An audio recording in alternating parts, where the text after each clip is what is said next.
प्रिय दर्शकों, सादर अभिनंदन। मैं पंडित विनोद भारद्वाज आप सबका स्वागत अभिनंदन करता हूं अपने चैनल पर। आज का हमारा विषय जैसा है कि साढ़े साती आप सभी ने सुनी होगी। साढ़े साती के नाम से सभी दर्शक परिचित ही होंगे। ज्योतिष का जो ABCD भी नहीं जानते होंगे वो भी साढ़े साती को जानते हैं, और यह भी जानते हैं कि यह साढ़े साती शनि के कारण होती है और साढ़े साती कष्टदायक होती है। साढ़े साती से सभी भय खाते हैं। तो क्या है साढ़े साती और क्यों बनती है साढ़े साती, और किस तरह कष्ट देती है? क्या कष्ट ही देती है या कुछ लाभ भी देती है, या किन किन लोगों को कष्ट देती है? इसी पर आज हम चर्चा करेंगे। बने रहिए हमारे साथ वीडियो पर। और वीडियो शुरू करें उससे पहले प्रार्थना है कि हमारे चैनल को शेयर और सब्सक्राइब कर दें। आइए शुरू करते हैं। जैसा कि आप सब जानते हैं कि वर्तमान में 3 राशियों पर साढ़े साती चल रही है, मकर, कुंभ और मीन। और यह साढ़े साती हमेशा 3 राशियों पर चलती ही रहती है। एक से उतरती है, दूसरे पर प्रारंभ हो जाती है। 17 जनवरी को शनिदेव ने राशि परिवर्तन किया, मकर से कुंभ में आए तो धनु राशि की साढ़े साती समाप्त हुई, तो मीन राशि पर प्रारंभ हो गई। अब हम समझे कि ज्योतिषी दृष्टि से साढ़े साती कब बनती है और क्या होता है। तो ज्योतिषी दृष्टि से जब शनिदेव अपने पथ पर परिक्रमा करते हुए किसी भी राशि के 12वें भाव में आते हैं तो साढ़े साती प्रारंभ हो जाती है। और फिर जब उस राशि पर आते हैं तो वह राशि साढ़े साती का मध्यकाल होता है, यानी दूसरा चरण। और जब साढ़े साती के चंद्र राशि से दूसरे घर में आते हैं तो साढ़े साती का तीसरा व अंतिम चरण होता है। शनिदेव एक राशि में 2.5 साल रहते हैं, तो 2.5 साल का यह 3 गोचर यानी कुल 7.5 साल ही साढ़े साती कहा जाता है। बोर्ड को देखें,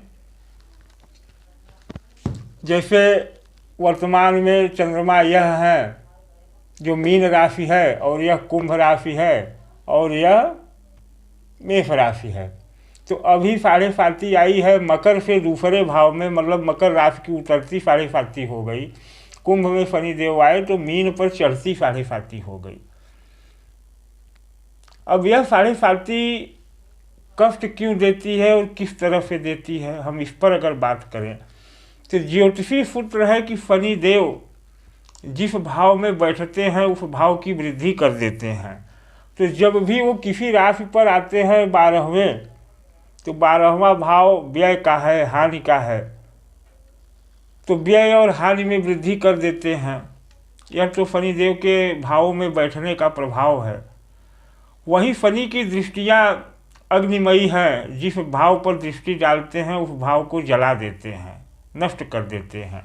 तो यहाँ बैठे शनि अपनी तीसरी दृष्टि 1, 2, 3 आपकी राशि के धन भाव को देखते हैं और धन को नष्ट करने लगते हैं। जो स्वाभाविक है कि जब व्यय बढ़ेगा, हानि बढ़ेगी तो धन नष्ट होगा। शनि की 7वीं दृष्टि यहाँ 12वें भाव में बैठ करके 6वें भाव पर पड़ती है, जो रोग, ऋण और शत्रु का भाव है, कोर्ट कचहरी मुकदमों का भाव है। तो विडंबना यही है कि यहाँ बैठे शनि जहाँ दृष्टि डालते हैं उसे नष्ट कर देते हैं। तो 6वें भाव पर दृष्टि डालने पर तो उनको रोग, ऋण, शत्रु को नष्ट कर देना चाहिए, लेकिन नहीं मित्रों। शनिदेव 6वें और 8वें के कारक हैं। यहाँ इनको कारकत्व मिल जाता है 6वें भाव में और 8वें भाव में, अतः उनकी दृष्टियाँ यहाँ पड़ने पर यहाँ कारकत्व उत्पन्न हो जाता है और रोग, ऋण और शत्रु भी बढ़ने लगते हैं। तो कुल मिलाकर के शनि यहाँ बैठ कर के रोग, व्यय को बढ़ाए, धन को नष्ट किए, रोग, ऋण, शत्रु को बढ़ाए, और 10वीं दृष्टि पड़ी भाग्य भाव पर, तो भाग्य को नष्ट किए, चूँकि यहाँ के कारक वो नहीं हैं। तो इस तरह से जकड़ लेते हैं किसी भी जातक को अपनी साढ़े साती के काल में। और जो हमारी धार्मिक और आध्यात्मिक विडंबना और मान्यता है कि शनिदेव कर्म फल दाता है, न्यायाधीश हैं, तो हमें अपने कर्मों का दंड देते हैं अपनी साढ़े साती के काल में। जैसा कि राजा विक्रमादित्य की कथा भी आप लोगों ने सुनी है कि राजा विक्रमादित्य को शनि ने 7.5 सालों तक अपनी साढ़े साती में उनको उनके राज्य से दूर रखा, उनको कुम्हार के यहाँ नौकरी करने पर विवश किया। तो यही साढ़े साती है और यही साढ़े साती का फल है कि आपको अपनी ही चीज़ों से दूर कर देते हैं, आपकी संपत्ति से आपको दूर कर देते हैं, या तो संपत्ति को नष्ट कर देंगे या ऐसा षड्यंत्र रचेंगे कि आप अपनी संपत्ति से दूर हो जाएंगे, आप अपनी व्यवस्था से दूर हो जाएंगे। अब यह है कि साढ़े साती शनिदेव क्या सभी को कष्ट ही देते हैं? अब हम इसकी व्याख्या करें तो मित्रों, साढ़े साती शनिदेव नक्षत्रों के द्वारा कष्टदायी या फलदायी होती है। कैसे? जैसे कि एक उदाहरण मैं देना चाहूँगा कि मान लीजिए इस समय शनिदेव कुंभ राशि में धनिष्ठा के चौथे चरण में बैठे हैं। धनिष्ठा मंगल का नक्षत्र है। मंगल के या हर नक्षत्र के 4 चरण होते हैं। इस धनिष्ठा नक्षत्र के 2 चरण मकर राशि के अंतिम भाग में थे और 2 चरण कुंभ राशि के प्रथम भाव में। तो अभी शनिदेव बैठे हैं धनिष्ठा के चौथे चरण में। अब जिस जातक की कुंडली में चंद्रमा मंगल के नक्षत्र में होगा, धनिष्ठा के नक्षत्र में होगा, उसको शनिदेव ज़्यादा कष्ट देंगे, क्योंकि यहाँ बनता है शनि मंगल अंगारक योग। या जिस जातक की कुंडली में शनि खुद मंगल के इस नक्षत्र में होंगे या मंगल के किसी अन्य नक्षत्र में होंगे तो बनेगा अंगारक योग, तब ज़्यादा कष्ट देंगे। या जातक का लग्न किस नक्षत्र में है उस अनुसार परिणाम देंगे।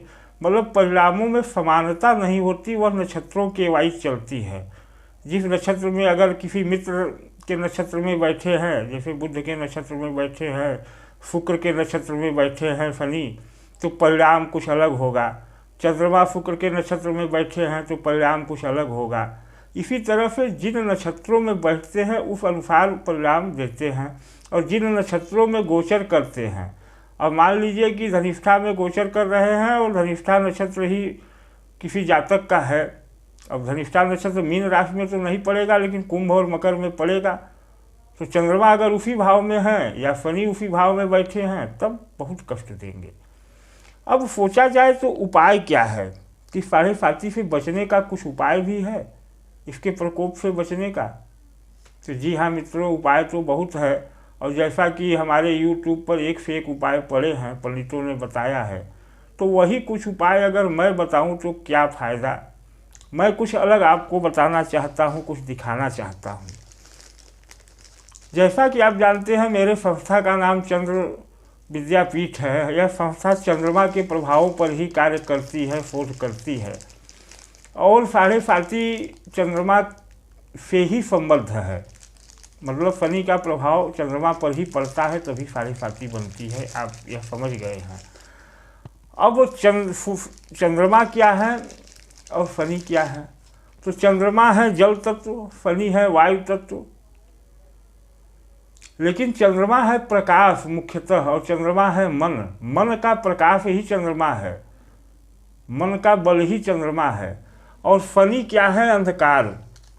तो शनि जब यहाँ आए, मान लीजिए चंद्रमा यह चंद्र राशि है, शनि यहाँ आए 12वें भाव में, तो एक अंधकार जैसे इस चंद्रमा को घेरने लगा। और जब अंधकार घेरने लगा, मन में अंधेरा होने लगा, तो मन से ज्ञान और विज्ञान की चीज़ें खत्म हो गई, मन अंधेरे में हो गया। तो यह मन गलत निर्णय और गलत सोच लाएगा और फिर उससे कुछ गलत फैसले होंगे और वहीं से साढ़े साती प्रारंभ हो गई। तो हम अपने संस्थान के द्वारा चंद्रमा की रक्षा के लिए, चूँकि साढ़े साती का एकमात्र सबसे बड़ा उपाय है बचने का कि इस चंद्रमा को, इस मन को सुरक्षित किया जाए।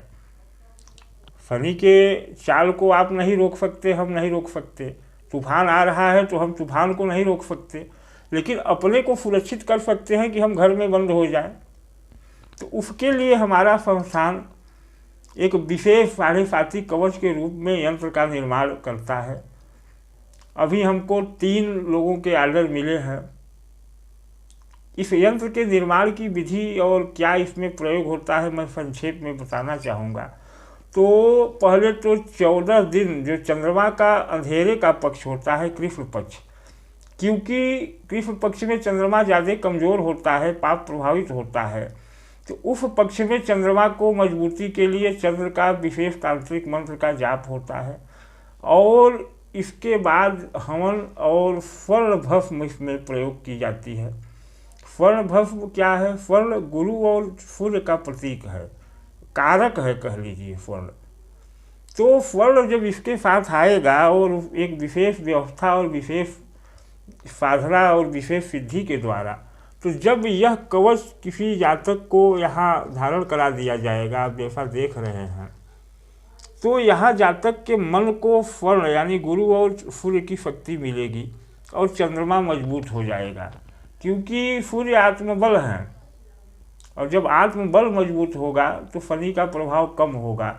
दूसरे शनि और सूर्य नैसर्गिक शत्रु हैं और सूर्य पर शनि का जोर नहीं चलता। शनि चंद्रमा को पकड़ते हैं, सूर्य का कुछ नहीं कर पाते, क्योंकि सूर्य शनि के पिता हैं। कोई पुत्र कितना भी बलशाली हो जाए लेकिन अपने पिता का अहित करना उसके बस की बात नहीं है। तो इसलिए इसमें स्वर्ण भस्म के साथ कुछ विशेष व्यवस्थाओं के द्वारा एक यंत्र तैयार किया जाता है जो साढ़े साती का कवच है।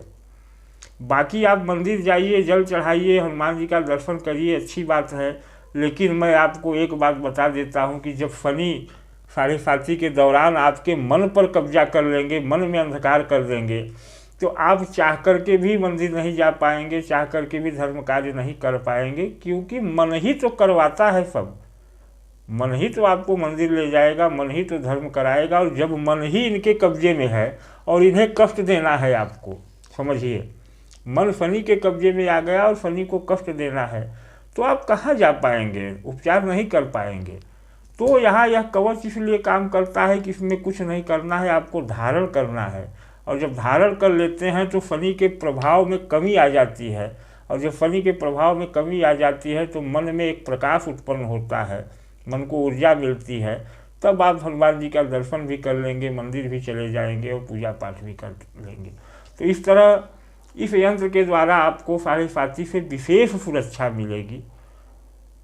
बाकी साढ़े साती के अलग प्रभावों को बताना कोई मतलब नहीं है, क्योंकि सभी जानते हैं कष्टदायी होती है। नक्षत्रों के द्वारा कैसे मिलता है मैंने बताया, इसकी सिद्धि भी उसी हिसाब से होती है इस यंत्र की, कि आपका चंद्रमा किस नक्षत्र में बैठा है, शनि किस नक्षत्र में बैठा है। सारे तथ्यों को मैं यहाँ बताने लगूँ तो वीडियो 2 घंटे का हो जाएगा। संक्षिप्त में सिर्फ इतना ही कि यह साढ़े साती के लिए कवच है। तो अगर जो भी मित्र साढ़े साती से परेशान हों और अभी मीन राशि पर साढ़े साती चल रही है, मकर कुंभ पर चल रही है, तो जिनसे उतरी है साढ़े साती उनसे पूछिए क्या गुजरी है उन पर। धनु राशि वालों पर उतरी है, 7.5 सालों में उन्होंने क्या खोया क्या पाया, आपके आसपास अगर कोई हो तो पता करें। तो हमारा संस्थान चाहता है कि आप उस कष्ट से न गुजरें, आप सुरक्षित हों, इसलिए आपको इस यंत्र की रिकमेंडेशन दी जाती है। अतः अगर आपको ज़रूरत हो किसी को भी, तो हमारे संस्थान से संपर्क करके हमसे यह यंत्र प्राप्त कर सकते हैं। धन्यवाद, नमस्कार। आज वीडियो यहीं पर समाप्त करते हैं। अगर मेरे वीडियो में एक भी ज्ञान की बात हो तो हमारे चैनल को सब्सक्राइब और शेयर कर लें। धन्यवाद, नमस्कार।